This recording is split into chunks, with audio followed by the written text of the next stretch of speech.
अयोध्या में विवादित ढांचा गिराए जाने के मामले में लालकृष्ण आडवाणी समेत 13 लोगों पर आपराधिक साजिश का केस चलाया जाए या ना चलाया जाए, इस पर थोड़ी ही देर में सुप्रीम कोर्ट से फैसला आ सकता है।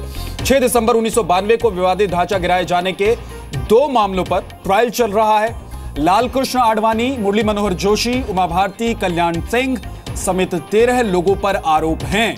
रायबरेली ट्रायल कोर्ट और इलाहाबाद हाई कोर्ट ने आपराधिक साजिश का केस चलाने को खारिज कर दिया था। आज सुप्रीम कोर्ट यह फैसला सुना सकता है कि धारा 120(b) के तहत आपराधिक साजिश का केस चलेगा या नहीं चलेगा। एक अहम और बड़ा फैसला आज सुप्रीम कोर्ट की तरफ से आ सकता है।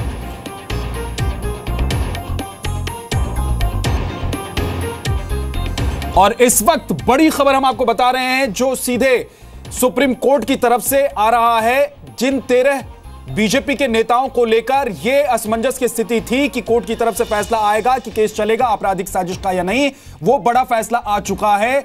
बाबरी विध्वंस मामले में बड़ी खबर यह है कि 13 बीजेपी के नेताओं पर केस चलेगा।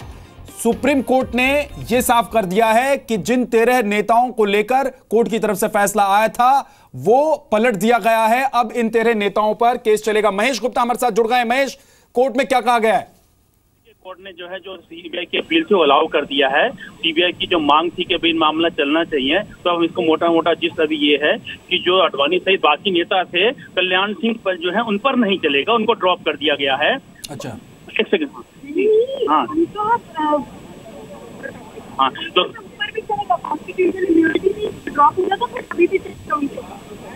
तो ये जब कल्याण सिंह वाला है, अभी इस पर थोड़ा क्लियर नहीं है क्योंकि कोर्ट के अंदर भी जो रिटर्न जजमेंट आ जाएगा देखेंगे। लेकिन ओवरऑल मोटे ये चीज ये है कि आडवाणी से बाकी जितने भी नेता थे उन सभी पर 120(b) के तहत मुकदमा चलेगा। अच्छा, दूसरी बात यह कि दोनों मामले को एक ही कोर्ट में चलाने की जो बात थी, जो अपील की गई थी, उस पर कुछ फैसला आया क्या? अभी जजमेंट जो हाथ में आ जाए, क्योंकि जो उन्होंने अपील अलाउ किया उसके बाद तुरंत बाद जब बाहर निकल आए थे, इसमें हमें 5 मिनट का समय दीजिएगा, फिर हम कंप्लीट डिटेल आपको देंगे। ठीक है, ठीक है महेश, आप अदालत के भीतर से इस पूरे मामले पर और जानकारी हासिल करें, लेकिन अपने दर्शकों को बता दें कि जिन नेताओं को लेकर आज कोर्ट को यह तय करना था कि आपराधिक साजिश का मामला उन पर चलेगा या नहीं चलेगा, तो सुप्रीम कोर्ट की तरफ से अयोध्या विध्वंस मामले पर एक बड़ा फैसला आ चुका है। और सुप्रीम कोर्ट ने कहा है कि सीबीआई ने जो अपील की थी वो मान ली गई है। और जिन नेताओं को लेकर लालकृष्ण आडवाणी, मुरली मनोहर जोशी समेत जिन नेताओं को लेकर कोर्ट में यह अपील दायर की गई थी कि आपराधिक साजिश का मामला चले, उन पर अब कोर्ट ने कह दिया है, सुप्रीम कोर्ट ने साफ कर दिया है कि आपराधिक मुकदमा चलेगा। 1992 में बाबरी विध्वंस का यह मामला है जिसमें इन तमाम नेताओं के खिलाफ केस दर्ज हुए थे। अदालत में इन नेताओं के खिलाफ केस चले, लेकिन आपराधिक साजिश को लेकर कोर्ट की तरफ से इनको बरी कर दिया गया था। यह कह दिया गया था कि इन पर आपराधिक केस नहीं चलेगा। इसके बाद सीबीआई की तरफ से सुप्रीम कोर्ट में इस मामले में यह अपील की गई थी कि इन नेताओं के खिलाफ आपराधिक साजिश के तहत मामला चलाया जाए। इसके अलावा एक और मामला यह कि जो 2 ट्रायल चल रहे हैं अलग अलग कोर्ट में, उन दोनों ट्रायल्स को एक ही कोर्ट में चलाए जाने की भी मांग रखी गई थी, लेकिन इस पर अभी फैसला सुप्रीम कोर्ट की तरफ से नहीं आया है। जजमेंट की पूरी कॉपी अभी नहीं आई है, लिहाजा कुछ देर का आपको इंतजार करना पड़ सकता है। लेकिन यह बड़ी खबर बाबरी विध्वंस मामले को लेकर, जिसमें बीजेपी के तमाम नेताओं को सुप्रीम कोर्ट ने कह दिया है जो इस मामले में आरोपी थे, उन पर आपराधिक साजिश का केस चलेगा, मामला चलेगा। बाबरी मस्जिद विध्वंस मामले में बीजेपी के 13 नेताओं को लेकर सुप्रीम कोर्ट का यह बड़ा फैसला आया है। आपराधिक साजिश का मुकदमा चलाने की मांग याचिका में रखी गई थी। सुप्रीम कोर्ट ने आज इस पर अपना फैसला सुना दिया है। और सीबीआई ने कोर्ट से बीजेपी के वरिष्ठ नेता लालकृष्ण आडवाणी, यूपी के पूर्व मुख्यमंत्री कल्याण सिंह, मुरली मनोहर जोशी और मध्य प्रदेश की पूर्व सीएम उमा भारती सहित 13 नेताओं के खिलाफ आपराधिक साजिश का मुकदमा चलाने की मांग की थी। एक बार फिर से महेश गुप्ता और अपडेट के साथ हमारे साथ जुड़ गए हैं। महेश, बताइए। देखिए, जो सभी 13 नेता हैं आडवाणी सहित, इनमें जो क्योंकि उनमें जो गवर्नर पद पर हैं कल्याण सिंह, तो क्योंकि वो राज्यपाल हैं इसलिए उनको इम्यूनिटी उन पर अभी नहीं चलेगा। जब वो यहाँ पद से हट जाएंगे तो चलेगा। और बाकी जितने भी नेता हैं उन सब पर 120(b) के तहत मुकदमा चलेगा लखनऊ के अंदर। जी, और इसके अलावा जो मैंने पहले सवाल किया था कि जिन 2 अलग अलग कोर्ट में ये पूरा मामला चल रहा है, उसको लेकर अभी तक फैसला आया है नहीं? देखिए, कोर्ट ने बोला है कि लखनऊ में मामला चलेगा और लखनऊ के अंदर 2 साल के अंदर सुनवाई पूरी कर ली जाएगी और डे टू डे चलेगा। अब इसमें क्योंकि सीबीआई की मांग ये थी कि लखनऊ चले और ज्वाइंट ट्रायल चले, तो अभी जजमेंट की कॉपी आ जाएगी उससे क्लियर। लेकिन अभी जो हम भाव यही मान के चल सकते हैं कि ये ज्वाइंट ट्रायल है, तो जो भी सुनवाई है वो लखनऊ में ही होगी। जी महेश, क्या जिन 12 नेताओं के बारे में आप जिक्र कर रहे हैं, बीजेपी के नेता, उसमें कुछ वरिष्ठ नेता भी हैं, उन तमाम नेताओं के नाम आप बता सकते हैं क्या इस वक्त? देखिए, जो मुख्य नाम है वो हैं लालकृष्ण अडवाणी, मुरली मनोहर जोशी, उमा भारती, साध्वी ऋतम्भरा, कल्याण सिंह। और कल्याण सिंह जो है वो उन पर नहीं चलेगा क्योंकि वो राज्यपाल के पद पर हैं। तो संवैधानिक के अंदर जो है राज्यपाल और राष्ट्रपति के खिलाफ जो है कभी मुकदमा, कोई क्रिमिनल अपराध होता है वो नहीं चलाया जाता है मुकदमा। उसके अलावा विनय कटियार हैं और बाकी कुल ये जो 13 नेता थे इसके अंदर, जो लखनऊ के अंदर सीबीआई ने चार्जशीट फाइल की थी और वो लखनऊ में जो सीबीआई कोर्ट का गठन हुआ था वो तकनीकी आधार पर ठीक नहीं था और इस वजह से हाई कोर्ट ने उस लखनऊ वाली कोर्ट को गठन को गलत मानते हुए इन सभी नेताओं पर जो 120 के चार्जेस थे वो हटा दिए थे। जी, न्याय को ध्यान में रखते हुए सुप्रीम कोर्ट ने क्या, क्योंकि पहले सुप्रीम कोर्ट की तरफ से ये बात सामने आ चुकी है कि न्याय को ध्यान में रखते हुए दिन प्रतिदिन इस मामले पर सुनवाई होनी चाहिए, तो क्या कोई समय सीमा निर्धारित की गई है सुप्रीम कोर्ट की तरफ से कि कब तक इस पर पूरे मामले की सुनवाई हो जाए और उसके बाद फैसला आ जाना चाहिए? कोर्ट ने बोला है इस per day to day hearing हो और 2 साल के अंदर निपटा दिया जाए। माफ कीजिएगा, आपको रोक रहा हूं। केटीएस तुलसी साहब हमारे साथ जुड़ गए हैं, वरिष्ठ वकील केटीएस तुलसी साहब। 13 बीजेपी नेताओं पर आपराधिक साजिश का मामला चलेगा, सुप्रीम कोर्ट ने यह कह दिया। अब किस तरीके से बीजेपी के नेताओं की मुश्किलें बढ़ सकती हैं और इस पूरे केस को आप कैसे देखते हैं? अब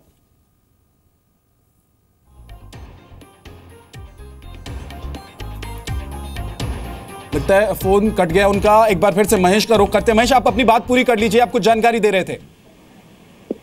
जी, इसके अंदर जो सीबीआई की मांग यही थी कि जो लखनऊ कोर्ट का गठन गलत माना था हाई कोर्ट ने, उस हाई कोर्ट के फैसले को जो है रद्द किया जाए। और सुप्रीम कोर्ट ने सिर्फ एक लाइन में बोला है कि जो सीबीआई की अपील है वो अलाउ की जाती है। उसके मायने है कि सीबीआई ने उसमें जो भी मांग की थी वो मानी जाएगी। सिवाय इसमें सिर्फ एक इशू वही रह जाता है क्योंकि वो राज्यपाल थे कल्याण सिंह और कभी भी राज्यपाल और राष्ट्रपति के खिलाफ कोई मुकदमा नहीं चल सकता है, तो ये उनको जो है छूट है इस बात की। और इसके लिए कोर्ट ने साफ कर दिया कि जब वो राज्यपाल के पद से हटेंगे तो उसके बाद उनके खिलाफ ट्रायल शुरू हो जाएगा। जी, केटीएस तुलसी साहब हमारे साथ जुड़ गए हैं। केटीएस तुलसी साहब, अब इस पूरे मामले को आप कैसे देखते हैं? बीजेपी के कल्याण सिंह को अगर छोड़ दें तो 12 नेताओं पर आपराधिक साजिश का मामला चलने की बात सुप्रीम कोर्ट ने कह दी है कि इन नेताओं के खिलाफ आपराधिक साजिश का मुकदमा चलेगा। जी, असल में बात यह है कि पहले सारी चार्जशीट एक ही थी, सबके खिलाफ एक चार्जशीट फाइल की गई थी जी। और उसके बाद 2010 में ये शरारत हुई कि कुछ लोगों का नाम कॉन्स्पिरेसी में से हटा के उसकी अलग ट्रायल शुरू कर दी रायबरेली में जी। तो जो नेता थे उनके खिलाफ ट्रायल रायबरेली में चली और कुछ आगे नहीं बढ़ी और उधर लखनऊ में कार सेवक के खिलाफ चली जी। तो ऐसे कभी भी होता नहीं है कि एक ही कॉन्स्पिरेसी हो और उसमें अलग अलग अदालतें ट्राई करें, उसमें कॉन्फ्लिक्टिंग जजमेंट का भी अंदेशा रहता है। तो सुप्रीम कोर्ट ने कम से कम ये जो 1992 का डिस्प्यूट है, 1992 में इसकी डेमोलिशन हुई, तो जो भी उसकी कॉन्स्पिरेसी और पार्टिसिपेशन जिनकी है, एक्टिव है, वो एक ही ट्रांजैक्शन है, इसलिए उन सब की ट्रायल इकट्ठी होनी चाहिए और इसलिए उन्होंने कहा है कि ट्रायल जल्दी चलेगी और टाइम बाउंड तरीके से खत्म होगी। इसका ये अलग बात है कि कल्याण सिंह जी के खिलाफ अभी केस नहीं चल सकता क्योंकि वो गवर्नर के पद पे हैं और उनको इम्यूनिटी हासिल है। जी सर, लेकिन अब इन जिन 12 नेताओं को जिनका नाम अगर उनको राज्यपाल कल्याण सिंह को छोड़ दें तो जिन 12 नेताओं का नाम अब सामने है, उनकी मुश्किलें कैसे बढ़ सकती है? षड्यंत्र का अगर पूरा मामला चलेगा तो पूरी प्रोसीडिंग्स क्या होंगी? प्रोसीडिंग्स होंगी, गवाह सारे वहां पे पेश किए जाएंगे, मुल्जिमों को हाजिर रहना पड़ेगा जब तक एग्जेम्पशन नहीं मिलती और सुप्रीम कोर्ट ने टाइम बाउंड जो डायरेक्शन दी है उसके मुताबिक ट्रायल को जल्दी एक्सपेडाइट किया जाएगा। लेकिन बहुत सारे गवाह होंगे जो इस मामले में जिनको कोर्ट में पेश करना होगा, उनको लेकर कोर्ट को फैसला करना होगा। तो क्या आपको लगता है कि सुप्रीम कोर्ट ने जो तय सीमा बताई है, यह कहा है कि बहुत जल्द इसकी सुनवाई हो जाए, उतनी जल्दी ये फैसला आ सकता है? देखिए, ये तो सेंस ऑफ अर्जेंसी शो करने के लिए समय सीमा बढ़ाई रखी जाती है, मगर समय सीमा बढ़ाई भी जा सकती है, मगर शुरू तो हो। हर चीज, हर बड़ी ट्रायल पहले कदम से शुरू होती है, तो ट्रायल तो अभी चली ही नहीं। इसलिए सुप्रीम कोर्ट का कहना वाजिब है कि 1992 से 25 साल निकल गए और आज तक कुछ हुआ नहीं, तो ये कैसे? रूल ऑफ लॉ तो अपहोल्ड होना चाहिए। जी सर, अगर षड्यंत्र साबित हो जाता है तो किस तरह की परेशानी में फंस सकते हैं बीजेपी के 12 नेता? षड्यंत्र अगर हो जाता है तो जिन लोगों ने गिराया और जिन लोगों ने उकसाया, वो सभी इसमें सजा के पात्र होंगे। क्योंकि अगर मिली भगत करके कॉन्स्पिरेसी एक रची गई, और वो कॉन्स्पिरेसी रची गई इवन ड्यूरिंग रथ यात्रा में भी जो बयान दिए गए, जो स्पीचेस दी गई, वो सब साबित करती हैं कि ये एक कॉन्स्पिरेसी थी कि बाबरी स्ट्रक्चर को गिराना है। जी,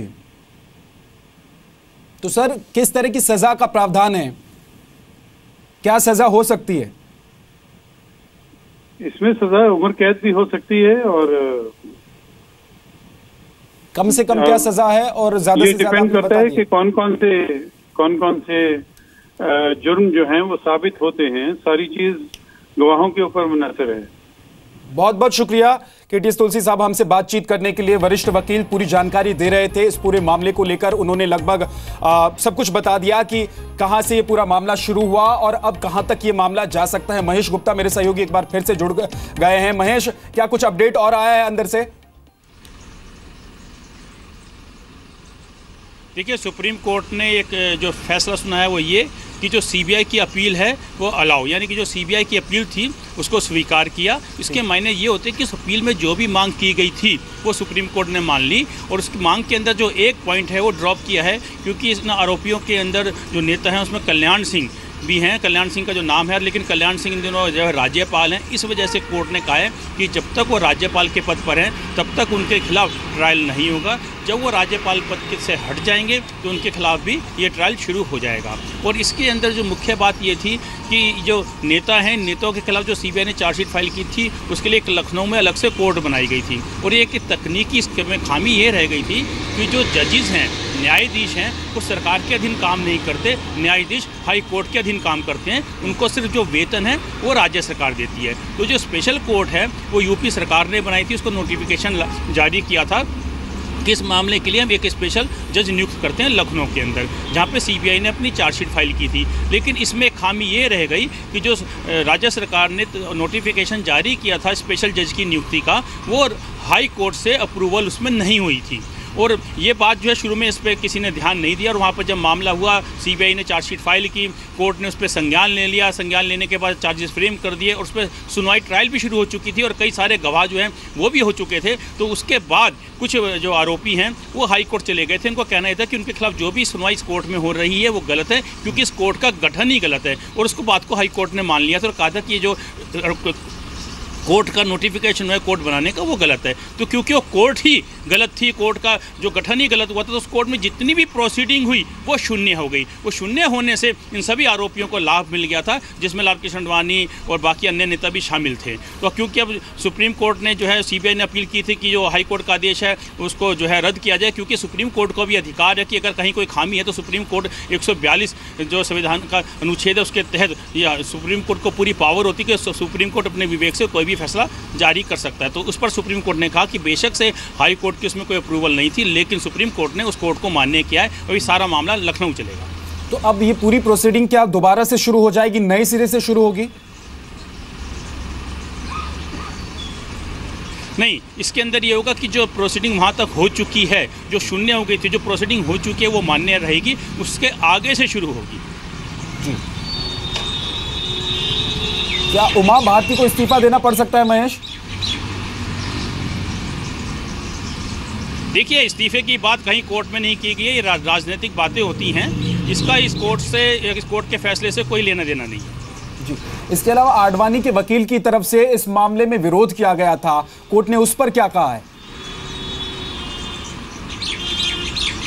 देखिए, आज सिर्फ फैसला आया है क्योंकि इसके अंदर आज कोई सुनवाई नहीं, और फैसला जो होता है, माफ कीजिए मैं आपको रोक रहा हूं, मैं सुना दिया जाता है, और जो जितनी भी दलीलें हैं। महंत रामदास हमारे साथ जुड़ गए हैं निर्मोही अखाड़ा के। महंत साहब, ये 12 नेताओं पर अब साजिश के तहत आपराधिक साजिश का केस चलेगा, यानी कि पूरा ट्रायल फिर से होगा। आप इस पूरे मामले को कैसे देखते हैं और आपको इस पूरे मामले पर क्या कहना है? ऐसा है कि देखिए, अब तो बहुत दिन हो गया, बीती ताई विसारिये आगे की सुध ले, और इतना दिन का मामला है। अब चूंकि कोर्ट का उसमें है क्या है, तो हम लोग उसमें क्या कर सकते हैं, क्योंकि सुप्रीम कोर्ट संज्ञान लिया है। और राम मंदिर तो करोड़ों करोड़ों हिंदुओं की आस्था का केंद्र है, जहाँ भगवान का जन्म हुआ हो, तो वहाँ पर ये कोई और जो एक्सेट्रा उसको ट्रांसफर कर दिया है लखनऊ कोर्ट में, और लखनऊ कोर्ट में बोला है कि 4 हफ्ते में इनके खिलाफ 120B के चार्जेस फ्रेम होंगे, जो कि रायबरेली के कोर्ट में नहीं थे, और 2 साल के अंदर ट्रायल कंक्लूड करने का सुप्रीम कोर्ट ने आदेश दिया है। इस मामले में कल्याण सिंह भी एक अभियुक्त थे, तो कल्याण सिंह अभी राजस्थान के गवर्नर ने, सुप्रीम कोर्ट ने सीधे कहा है कि उनको इम्यूनिटी है आर्टिकल 361 में, तो जब तक वो गवर्नर रहेंगे उनके खिलाफ ट्रायल नहीं चलेगा। जैसे वो गवर्नर की पोस्ट उनकी खत्म हो जाएगी, उनके खिलाफ एडिशनल चार्ज फ्रेम करके उनके खिलाफ भी प्रोसीडिंग चलेगी। सर, अगर ऐसे मामले में किसी गवर्नर या किसी कॉन्स्टिट्यूशनल पोस्ट पे बैठे किसी आदमी के खिलाफ इस तरह का फैसला आता है, तो क्या मोरल ग्राउंड पे वो रिजाइन कर सकते हैं? हाँ, मोरल ग्राउंड पे उनको रिजाइन कर देना चाहिए, बट उनको कॉन्स्टिट्यूशन में इम्यूनिटी मिली हुई है, तो जब तक वो गवर्नर है तब तक वो रह सकते हैं। कोई ऐसा कॉन्स्टिट्यूशनल बार नहीं है कि वो रिजाइन करें, बट मोरल ग्राउंड पे अगर वो करना चाहें कर सकते हैं। Thank you. जी मीडिया संवाददाता रविंद्र हमारे साथ जुड़ गए। रविंद्र, अब इस पूरे मामले का सियासी पहलू क्या होगा? क्या उमा भारती को इस्तीफा देना पड़ेगा अपने पद से? देखिए विद्या, सबसे बड़ी बात तो ये होगी कि इसमें लाल कृष्ण आडवाणी, मुरली मनोहर जोशी, 2 ऐसे नाम हैं जिनके बारे में माना जाता है कि इन पर उपराष्ट्रपति या राष्ट्रपति के लिए विचार कर सकती थी पार्टी, लेकिन जब फैसला यह आया है उन पर आपराधिक मामला चलेगा, तो ये मान कर चला जा रहा है कि उनके नाम पर विचार करना काफी मुश्किल होगा। रही बात उमा भारती की, केंद्रीय मंत्री है, जाहिर तौर पर इस्तीफा देना वैधानिकता नहीं, संवैधानिक मजबूरी नहीं है, लेकिन नैतिकता के आधार पर उन्हें इस्तीफा देना पड़ सकता है। प्रधानमंत्री नरेंद्र मोदी को इस्तीफा उनका लेना पड़ सकता है। अभी आपराधिक मामला चलाने की बात हुई है, उन पर यह फैसला नहीं आया है कि वो कल्प्रिट हैं। ये एक बात है जिस पर वो ये कह सकती है कि अभी तक तो केवल आरोप लगा है, सिद्ध नहीं हुआ है, तो लेकिन नैतिकता के आधार पर उनको इस्तीफा देना पड़ सकता है, प्रधानमंत्री उनसे इस्तीफा ले सकते हैं। रही बात विनय कटियार, राज्यसभा सांसद, बाकी लोगों पर, तो उन पर यह मामला चलते रहेगा। लेकिन 3 ऐसे व्यक्ति हैं, शख्स हैं, कल्याण सिंह, जिनके बारे में आपने बताया ही दर्शकों को, उन्हें संविधान के अनुसार छूट मिली हुई है, लेकिन आडवाणी और जोशी के नाम पर विचार करना काफी मुश्किल होगा पार्टी को, चाहे राष्ट्रपति के लिए हो या उपराष्ट्रपति के लिए, और उमा भारती को नैतिकता के आधार पर इस्तीफा देना पड़ सकता है। इसका मतलब ये हुआ कि लालकृष्ण आडवाणी को अगर राष्ट्रपति बनाने की बात चल रही थी या उनके नाम पर विचार हो रहा था, तो सीधे तौर पर उनका नाम अब अलग हो जाएगा। देखिए, फिर वही बात होती है कि राजनीति में जब तक आरोप सिद्ध ना होता है, ये कहा जाता है कि वो उनको दोषी नहीं ठहरा सकते हैं, लेकिन बावजूद इसके उन पर आपराधिक मामला चलाने का फैसला लिया है। 2 साल के अंदर ये इस मामले को निपटारे करने की बात कही गई है। ऐसे में आडवाणी और जोशी के नाम पर विचार करना काफी मुश्किल होगा पार्टी के लिए। और विद्या, ये भी कहा जाता है कि ये भी कई लोग सवाल उठा रहे थे जब ये मामला आया था, 10-15 दिन पहले आया था, दोनों नेताओं के जो करीबी लोग थे उनका कहना था कि अभी ये मामला क्यों आया, जब राष्ट्रपति और उपराष्ट्रपति के चुनाव होने वाले हैं, जब इसके कैंडिडेट की घोषणा मई में होने वाली है, चाहे लाल कृष्ण आडवाणी हो या मुरली मनोहर जोशी, लेकिन इसी समय यह सुप्रीम कोर्ट में मामला क्यों आया। और जिस तरह के आज फैसला आया है, तो जाहिर तौर पर कई तरह के सवाल भी उठेंगे, लेकिन इनके नाम पर विचार करना पार्टी के लिए काफी मुश्किल होगा, प्रधानमंत्री नरेंद्र मोदी के लिए भी काफी मुश्किल होगा। जी